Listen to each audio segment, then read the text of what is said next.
자, 11월, 12월. 그러니 올 한 해 장사를 갖다가 잘 마무리해야 되는가 아니면 내년을 보고 또 새롭게 뭔가를 모색해야 되는가 그런 11월을 이제 앞두고 있습니다. 자, 우리 민 부장님 먼저 한번 여쭤볼게요. 11월 전반적으로 어떻게 전망하고 계십니까?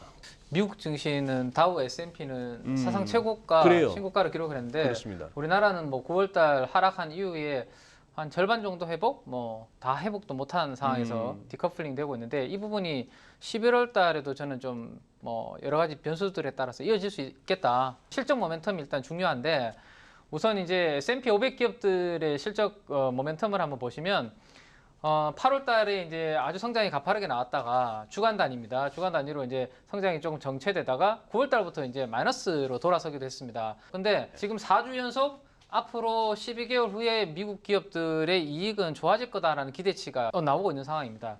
반면에 이제 우리나라 코스피 기업들의 한번 추정치를 한번 보시죠. 9월 말까지 같이 이제 마이너스로 이렇게 같이 전환됐다가 지금 보시면 계속 우리는 앞으로도 실적이 당분간은 안 좋을 수 있겠다라는 전망치가 마이너스 성장률로 계속 나타나고 있거든요. 그래서 당연히 주가의 실적 곱하기 퍼라면 실적에 대한 모멘텀이 우리나라는 미국 대비해서 약한 상황입니다. 그 부분이 상대적으로 좀 부진한 증시의 이유가 될 것 같고 이 부분이 11월에도 돌아서지 않으면 저는 미국 대비해서 우리나라는 상대적인 메리트가 떨어질 수밖에 없는 부분이라고 생각되고 지금 S&P 500과 우리 코스피의 6개월 수익률을 비교해 보면 파란색인 S&P 500은 사상 최고치 경신을 했고요. 우리나라는 안타깝지만 9월달 하락한 폭도 지금 만회하지 못한 그런 흐름이 지금 이어지고 있다라고 보시면 될 것 같고 이러한 부분이 해결되지 않으면 외국인 수급이 강하게 들어오기 어렵고 디커플링은 11월에도 좀 이어질 수 있다라고 말씀드릴 수 있을 것 같습니다. 신한금투에서는 대형 수출주가 좀 불리할 수 있고 오히려 테마 쪽으로 더 테마만 돌면서 박스권으로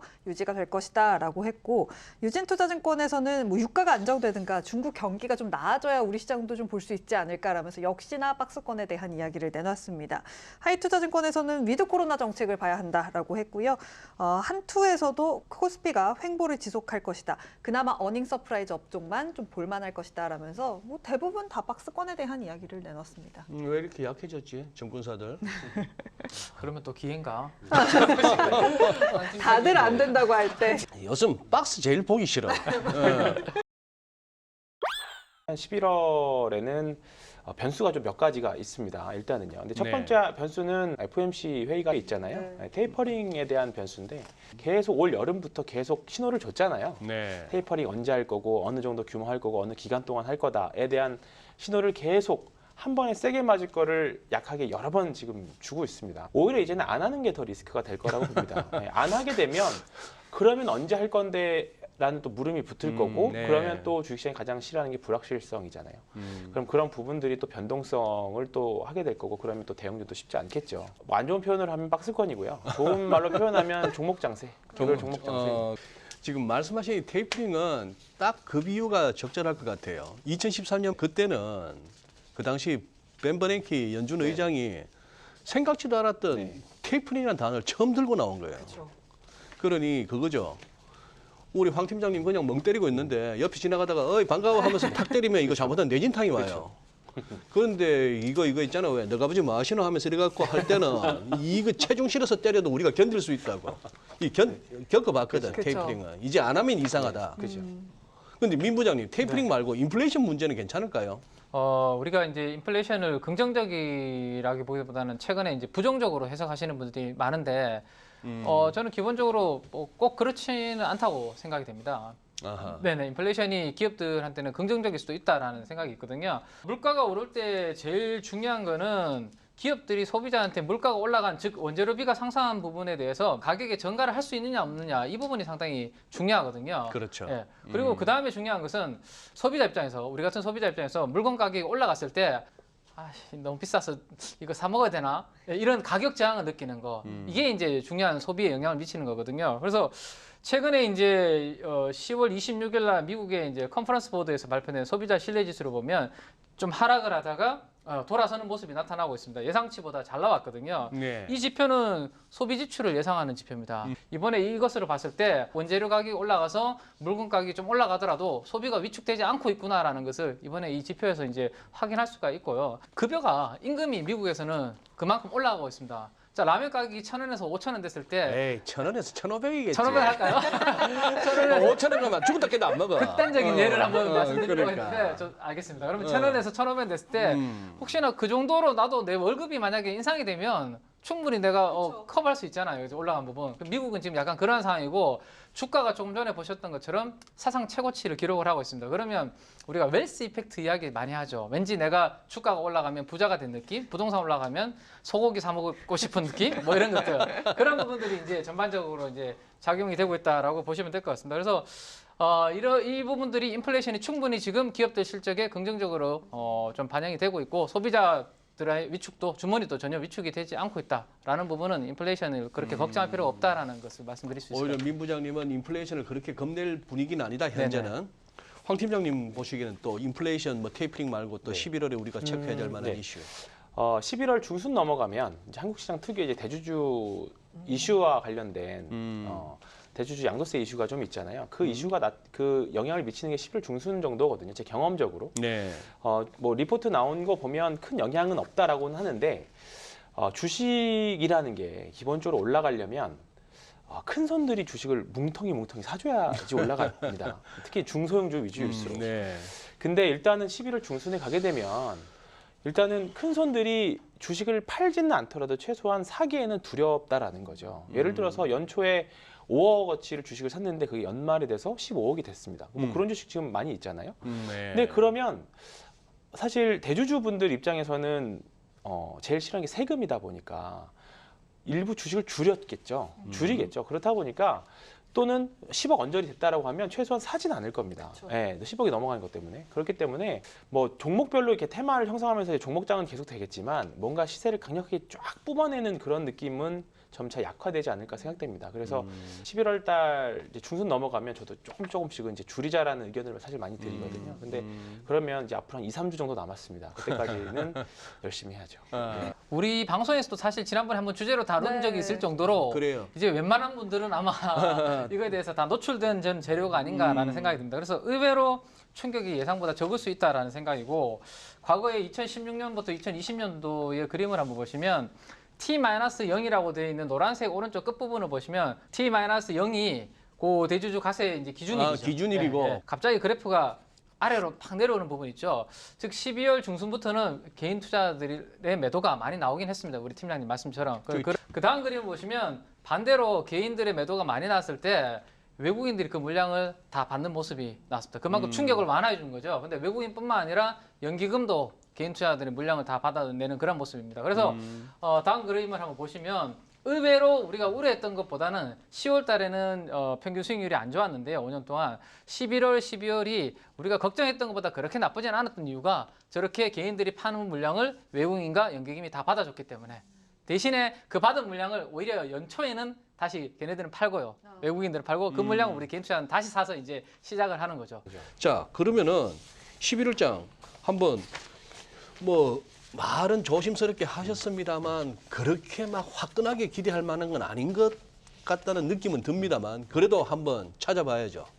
민 부장님 먼저. 코스닥 시장에 저는 이제 상대적인 강세가 좀 더 이어질 것 같은데 그렇게 생각하는 이유가 지금 우리나라 수출의 절대 규모는 금액은 계속 좋게 나오고 있습니다. 하지만 파란색 그래프 오른쪽을 보시면 그 수출의 증가율 자체는 지금 떨어지고 있는 상황이거든요.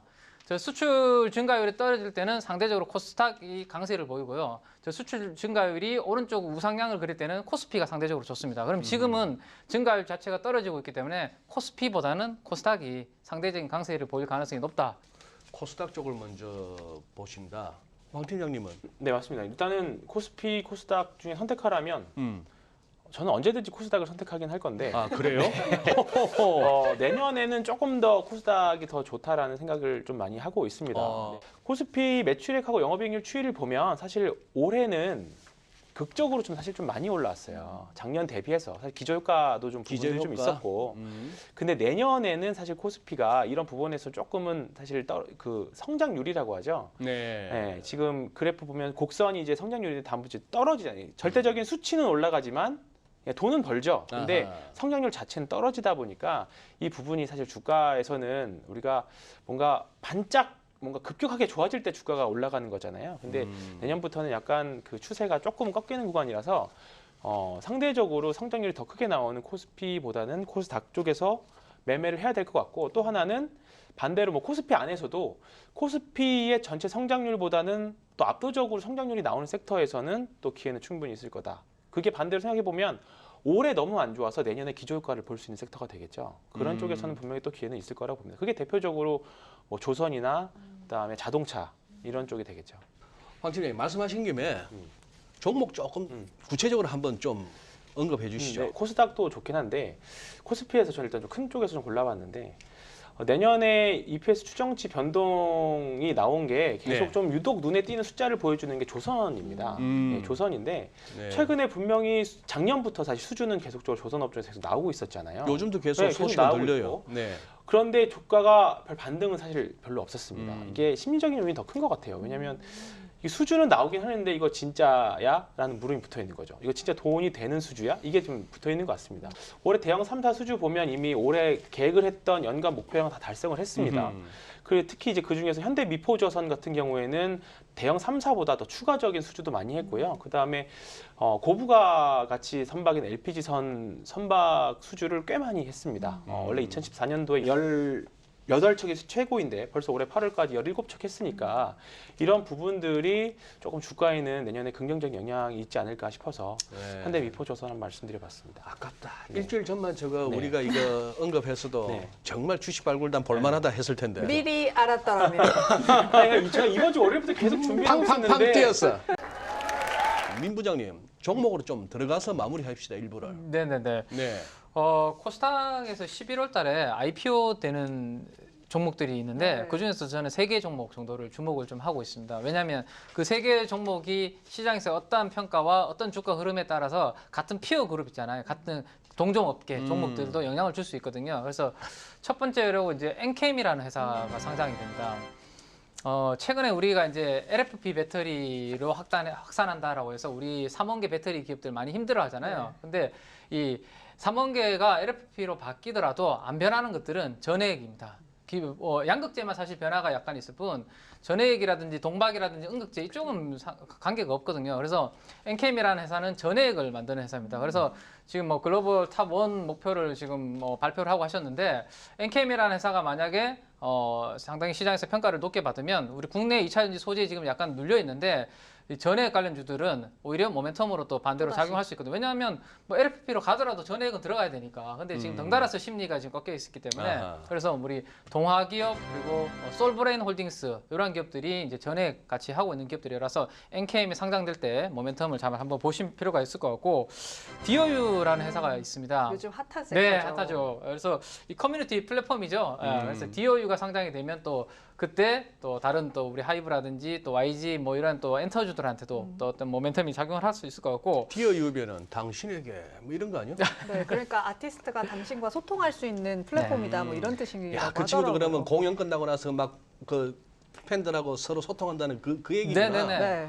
저희- 1대1로 카톡하는 것처럼 이렇게 네. 메시지도 할 수 있어요. 저희 첫째 공주가 그 블랙핑크 제니한테 네, 받았어요. 받았어요. 오. 난리가 나서 그걸 들고 저한테 뛰어오는데 아까 아프다 그래도 안 뛰어오는 애가 저는 깜짝 놀랐습니다. 아 이게 그만큼의 효과가 있구나 이 플랫폼이. 예. 그다음에 최근에 이슈가 되고 있는 게 이제 메타버스 기술을 이용해서 가상인간 이야기가 많이 나오고 있습니다. 그래서 이 AI 기술을 가지고 이제 서비스를 하는 또 회사 중에 마인즈랩이라는 회사가 11월에 상장이 되거든요. 그러면 최근에 이제 우리 메타버스 특수 효과 관련된 종목들이 상대적으로 강세 흐름을 보이고 있는데 그때 또 어떤 영향을 줄지 11월 달에 중요한 요 3가지 종목이 관전 포인트가 되지 않을까 싶습니다. 하긴 맥스트도 상장하고 나서 뭐 상한가 치면서 네. 쭉 끌고 갔잖아요. 네네. 그런 효과가 나타날 수 있을지 좀 기대가 되네요.